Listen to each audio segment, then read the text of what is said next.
Colton Cowser, number 5 overall pick for the Baltimore Orioles.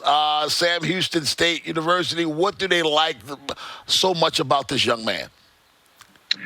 A lot to like, Rob. I mean, tools across the board. And so what I always think when you get a high draft pick, it's great to have a player who can impact the game in a lot of ways.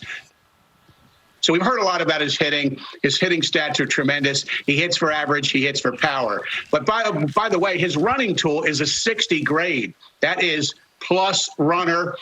He can, really make it happen with his speed, both offensively and defensively. And he gets a 50 fielding grade and a 55 arm. So he's overall a plus defender in center field. And the Orioles feel eventually he can play all 3 outfield spots. If you can play center, you can play the corner. So there's versatility there.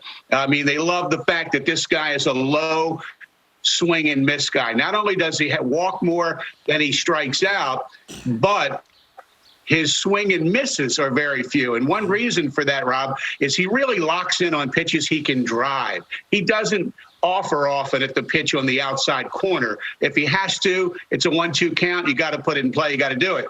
He focuses on pitches he can drive. That leads, Rob, to him having some of the best exit velocities in college baseball this year. He hits the ball often. He hits the ball hard. He hits it line to line, plus the run, plus the defense. So there's a lot to like about this kid. Now, did Colton come to Baltimore for a in-person workout? He did, which really, Rob, by the time they brought him in, and it was the Thursday before the Sunday draft, so just a couple days ahead, they brought him to Baltimore for a workout. And the Orioles, it was really just the final checking of off all the boxes. They already loved this kid, and they already knew he was on their short list of picks for number 5. But then the workout happened, and they really loved what happened there. They actually brought some Oriole minor leaguers to Baltimore to hit with in a hitting group, so it wouldn't just be him. And they loved how he interacted with them. They were like their fast friends. They were like they were teammates already.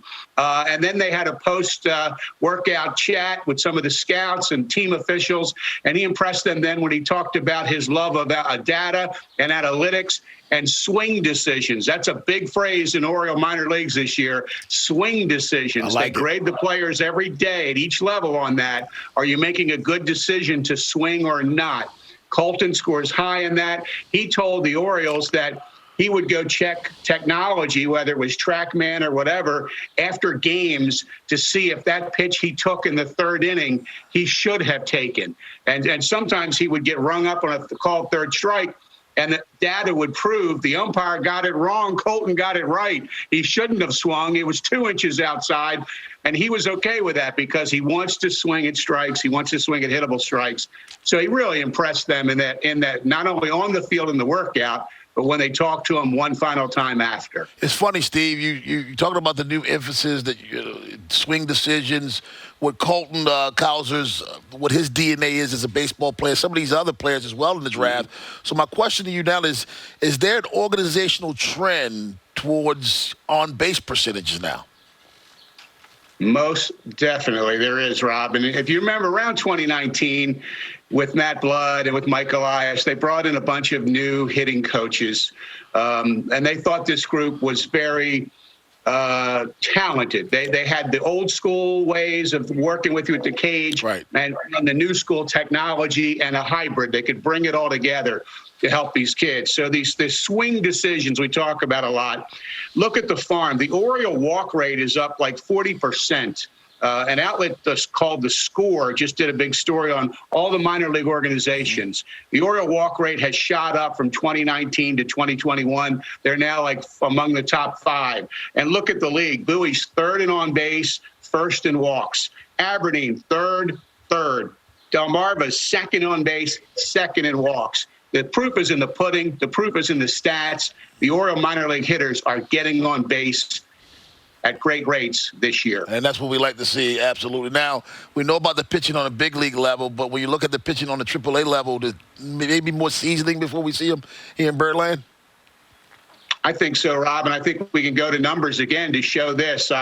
Before we came on, I looked it up. Kyle Bradish is a guy we may see in Baltimore eventually, whether it's this year or later. He's only thrown 36 AAA innings this year. Alexander Wells has only thrown 43. Kevin Smith is at 18.